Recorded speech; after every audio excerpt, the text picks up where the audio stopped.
খাবার হাজির। মোটু তুই যদি এই জাল মাখানো পোড়াটা খাবার খেতে পারিস তাহলে তোকে এই বিখ্যাত লাক্সারি পেন্টিংটা দিয়ে দিব। এটা আবার কিনে বিখ্যাত লাক্সারি পেন্টিং হলো, এইসব আমার দরকার নাই। আরে ওই সেটা আমি কার সাথে কথা বলতেছি? মোটু তুই কি জানিস এটা কিসের পেন্টিং? এই পেন্টিংটার দাম 2 লক্ষ টাকার উপরে। ও তাহলে তো যেমন করে হোক এই পেন্টিংটা হাতিয়ে নিতে হয় 2 লক্ষ টাকার উপরে। আমি বাজি অ্যাকসেপ্ট করে নিলাম পাতলু, এটা আমার জন্য কোনো বিষয়ই না। তাহলে পাতলু শুরু করলাম।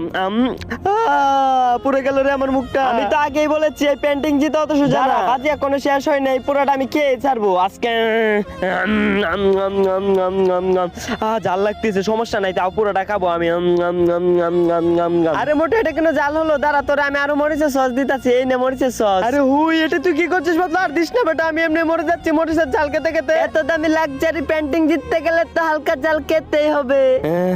তোর ঝিলিক ভাবির কসম আমি সবগুলো আমি খেয়ে ফেলবো এখন। জাল লাগছে।